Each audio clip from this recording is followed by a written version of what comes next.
네, 마켓 리더의 시선으로 글로벌 경제와 산업 트렌드를 분석해보고 실제 수익으로 연결해드리는 시간, 고수의 선택입니다. 네, 오늘은 윤석천 경제평론가님 나와 계십니다. 안녕하세요. 네, 안녕하십니까? 네, 오늘 자세하게 이야기 나눠볼 이슈 화면으로 먼저 만나보도록 하겠습니다.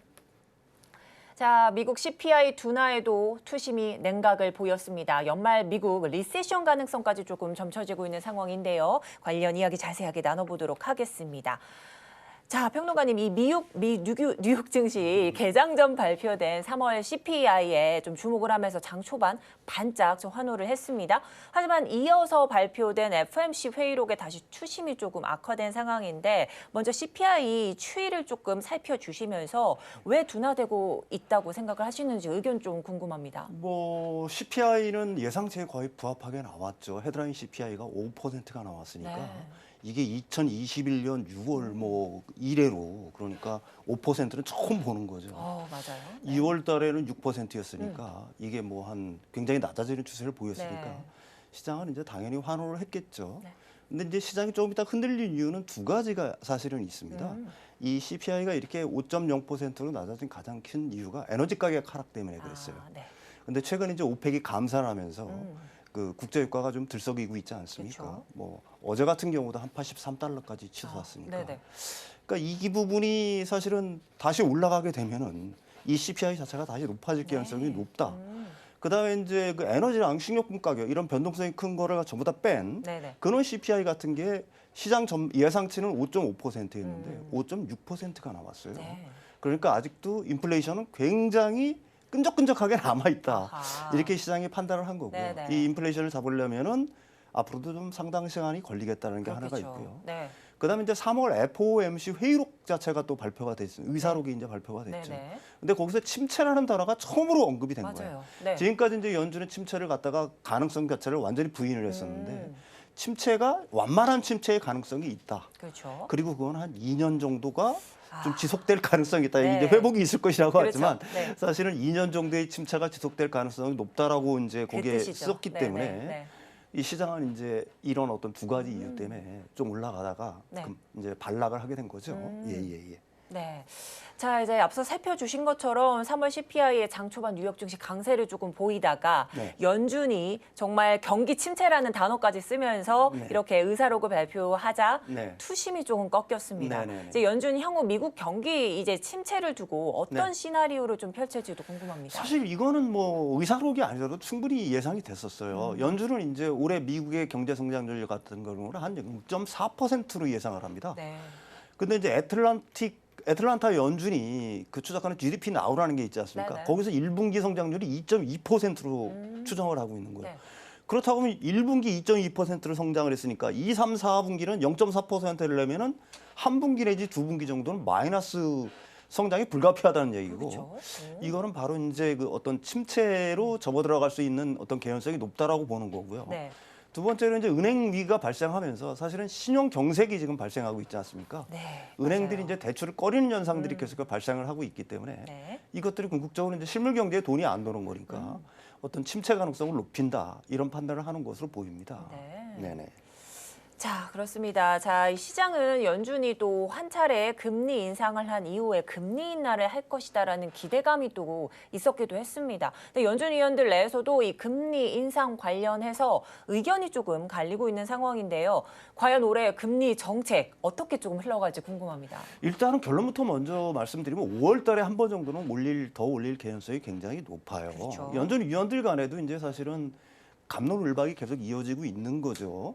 가령 시카고라든지 아니면 필라델피아 연은 총재 같은 경우에는 사실은 금리 인상을 이제 멈춰야 된다라는 어떤 그런 기조의 발언들을 계속하고 있죠. 네. 일단 신용 경색이 시작됐으니까 그 자체가 사실은 긴축 효과, 그러니까 그 금리를 인상한 효과랑 거의 비슷하다는 어떤 견해들을 갖다가 견제하고 있는 거고요. 그다음에 이제 고금리의 어떤 상황이 지속되는 거는 사실은 18개월 후 정도까지는 계속해서 지켜봐야 되기 때문에 이미 높아진 금리가 어떤 영향을 미칠지 조금 더 지켜보자는 신중한 입장을 보이고 있는 겁니다. 네네. 반면 이제 연은 그 총재들 가운데서도 뉴욕 연준이라든지 아니면 세인트 루이스라든지 아니면 클리브랜드 뉴욕 연준 총재 같으신 분들은 네. 이미 이제 물가가 상당히 높다. 근원 물가 자체도 아직도 높고 네네. 고용도 굉장히 그 어떻게 보게 되면 강건한 상황이지 않습니까, 미국에. 네네. 그다음에 임금 상승률 자체가 둔화는 되고 있지만 여전히 상승률이 둔화되고 있을 뿐이지 여전히 뭐 상승하고 있는 단계고. 네.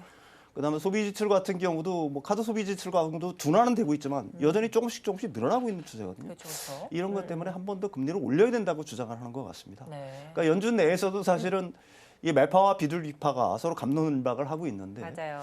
일단 합의 자체는 사실은 5월달에 그 25bp 인상 쪽으로 기운다 네. 이렇게 보는 게 이제 합리적인 어떤 판단 같아요 현재 상황으로서는. 네네. 예, 예. 자, 이 매파와 비둘기파가 좀 줄다리를 펼치면서 여러 가지 조금 갑론을박이 조금 이어지고 있는데 지금 평론가님께서 말씀해 주신 거는 금융권 혼란으로 불확실성이 좀 강화되면서 신용공색은 이미 긴축을 조금 의미하고 있다. 네네. 이런 말씀해 주셨는데 네네. 여기에 워렌 버핏도 은행의 추가 파산을 좀 경고하고 있습니다. 네, 이건 좀 어떻게 보고 계실까요? 은행의 어떤 추가 파산은 제가 생각하기에는 뭐 불가피하지 않냐 지역 은행들의 그거는 왜 그러냐면 상업용 네. 부동산 시장이 사실은 너무 거기 그 익스포저가 너무 많고요. 네네. 그다음에 상업용 부동산 시장 자체가 미국에서 경기가 워낙 안 좋기 때문에 네네. 첫 번째가 그런 거고요. 두 번째는 은행의 조달 금리가 굉장히 높아졌어요. 조그만 은행들 같은 네네. 경우는. 그 은행 자금이 조그만 은행에서 큰 은행으로 이동하고 다시 큰 은행에서 MMF로 이동을 하고 있는 거거든요. 네네. 그러니까 은행은 자금 조달을 하기 위해서는 현재 돈을 그 손을 벌릴 수 있는 거는 연준밖에 없어요. 근데 연준에서 돈을 빌리면 과거에는 은행 예금에 한 1, 2% 예금 금리만 쳐주면은 네. 자금을 조달했었는데 지금 돈을 빌리면 기준금리가 거의 5%니까 오. 거의 그 정도를 줘야 돈을 빌릴 거 아니겠습니까? 그렇죠. 그러니까 일단 자금 조달 금리가 굉장히 높아진 상황입니다. 따라서 대출을 꺼릴 수밖에 없는 거고요. 네네. 뭐 이런 여러 가지 어떤 그 상황의 악화 이런 것들 때문에 그 워렌 버핏께서도 네. 추가적인 어떤 은행의 파산은 불가피하지 않냐 이렇게 보지만 단 한 가지 네. 그렇다고 하더라도 일단 연준이라든지 재무라든지 미국 정부에서 네. 예금자의 어떤 은행들은 전액 보장할 것은 틀림없다. 아하. 그래서 우리가 추가적으로 은행의 파산을 한다고 그래서 네. 패닉에 빠질 필요는 없지 않느냐 이런 견해를 밝히신 것으로 압니다. 네. 예, 예. 이 워런 버핏과 같이 이런 견해 조금 살펴주셨는데 네네. 그렇다면 평론가님께서도 은행 리스크 재확산 가능성이 있다고 보고 계시나요? 은행 리스크는 분명히 남아 있죠. 아까도 남아 얘기했지만 있으니까, 그 네. 조금씩 뭐 한두 개 정도, 몇 개 정도가 더 파산할 위험 가능성이 있지만 네. 그게 이제 시스템 리스크로 번져서 은행업 전반으로 그 리스크가 번질 가능성 제가 생각하기에는 뭐 거의 없다. 이렇게 보는 게 올바른 판단 같아요. 네. 무엇보다 사실은 뭐 미국만이 아니라 전 세계적으로 사실은 그 은행의 어떤 예금자들에 대한 어떤 보호, 그러니까 전액 보장 뭐 이런 것들이 너무 확고하기 때문에 네. 그게 사실 은행 몇 개가 이렇게 파산한다고 해서 네. 그 실물 경제로 급격하게 전이가 된다거나 아니면 은행업 전반으로 전이되는 어떤 시스템 리스크의 비화 가능성 이거는 뭐 거의 없다 이렇게 보는 게 옳을 것 같아요. 네. 네네. 뭐 추가 확산 가능성은 있겠지만 시스템 전체적으로 확산할 가능성은 네, 조금은 그렇죠. 좀 적겠다 이런 네네네. 말씀해 주셨는데 자 그런데 한편 이 오늘장 국내 증시도요 이 뉴욕 증시 영향을 받아서 닷새 만에 하락 출발했습니다. 현재도 이 보합권에서 등락을 거듭하고 있는 상황인데 네. 이 연준이 연말 경기 침체 가능성을 언급한 상황 속에서 우리 시장까지 좀 미칠 파장이 좀 우려되고 있는 상황입니다. 네. 최근 2,500선을 조금 돌파 성공을 했습니다. 이 국내 증시 계속 이 선을 유지할 수 있을지도 좀 미지수인데요. 저는 뭐 그 굉장히 희망적으로 봅니다. 사실 8개월 만에 2,500선의 달성인데 네. 사실 현재 이제 우리나라 그 특히 코스피 시장을 갖다가 그 상승을 이끄는 거는 두 가지 축이 있지 않습니까? 하나는 2차 전지가 하나 있는 거고요. 어떻게 보면 이건 세계 최고의 우리의 완전히 어떻게 보면 구조적 성장 회사들이기 때문에 네네. 앞으로도 더 성장할 가능성이 굉장히 높다라고 봐야 될 거고요. 두 번째는 이제 반도체 삼성전자라든지 뭐 SK 하이닉스 같은 그렇죠. 경우인데 삼성전자가 얼마 전에 이제 감사를 함으로써 네. 사실은 반도체 업황 자체가 메모리 반도체겠죠. 네네. 업황이 바닥을 찍었다는 인식들이 확산이 되고 있기 때문에 맞습니다. 한 2분기 정도 있으면 삼성전자가 어떻게 보게 되면 영업이익이라든지 이런 쪽에서 약간 이제 지금과는 달리 어떻게 반전을 이룰 거다라는 어떤 네. 기대들이 사실은 이제 한 2분기 앞서서 보통 선행을 하니까 이런 것들이 이제 그 영향을 미쳐서 네. 사실은 이런 거는 뭐 우리나라 기관이나 개인 투자자들도 알고 있겠지만 외국인도 더 잘 알고 있는 거거든요. 그렇죠. 네. 그래서 그런 어떤 침체 가능성이 있음에도 불구하고 네. 사실은 한국의 어떤 그 주식시장은 상당히 견고한 흐름을 갖다가 보일 거다. 네. 다만 이제 실제로 제가 염려하는 거는 과거의 사례를 보게 되면은 실제로 연준이라든지 중앙은행이 금리를 내릴 때 금리를 내리고 나서 금리를 첫 번째 내리고 나서 한 1분기 정도 후가 그 사실은 주식시장의 저점을 확인한 경우들이 상당히 많았어요. 네네. 근데 이제 미국이 침체가 과거와 같은 이제 완연한 침체는 아니고 네네. 연준에서 얘기했듯이 그 완만한 침체, 굉장히 그 약한 침체를 예상을 하고 있기 때문에 네.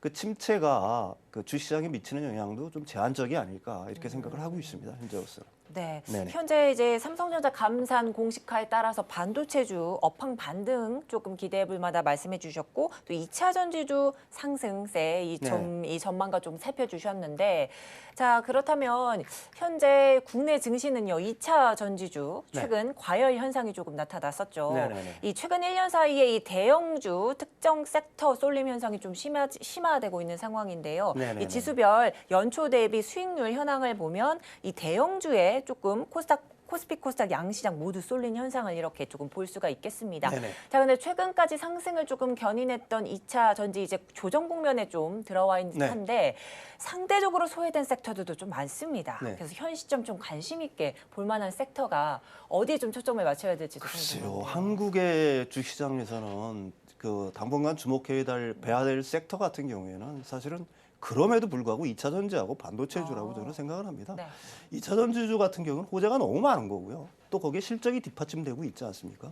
그럼 뭐 미국의 IRA라든지 네. 그다음에 첨단 제조 그 생산 세액 공제 같은 경우 LG 에너지 솔루션이 1분기에만 1,000억 이상을 받았잖아요. 그러니까 사실 이런 것들은 뭐 2분기, 3분기, 4분기 내에도 계속될 것 같고요. 네. 지금 상당히 조정을 갖다가 하고 있지만은 이 조정이 극복되면은 역시 관심을 가져야 될 거라고 보고 있는 거고요. 네. 반도체 주주는 아까 앞에서 말씀드렸다시피 네. 경기가 이제 바닥을 찍었다는 인식들 뭐 이런 것들이 이제 반도체주를 갖다가 상당 부분 앞으로 견인할 겁니다. 네. 특히 이제 뭐 인텔에서 한 그 새로운 그 서버용 CPU 같은 경우 그렇다고 하면 DDR5의 어떤 수요 같은 것도 굉장히 높아질 거고요. 네. 챗 GPT가 확산됨에 따라서 메모리 반도체 수요는 늘어날 수밖에 없어요. 사실 지금은 이제 경기가 둔화 국면이 있기 때문에 이게 이제 업황이 확 살아나고 있지는 않지만 뭐 기존에 이제 제조업체를 갖고 있던 어떤 제조들이 조금씩 그 일단 재고들이 좀 줄어들기 시작하게 되면은 업황 개선이 이루어질 거라고 봅니다. 네. 따라서 뭐 저는 개인적으로 그 외에도 물론 이제 주목해야 될 섹터들은 물론 있겠죠. 그렇죠. 그렇지만 이제 한국 주식시장을 갖다가 앞으로도 견인해 갈 거는 특히 올해 같은 경우 견인해 갈 거는 결국 이 두 섹터가 아닌가 이렇게 생각을 합니다.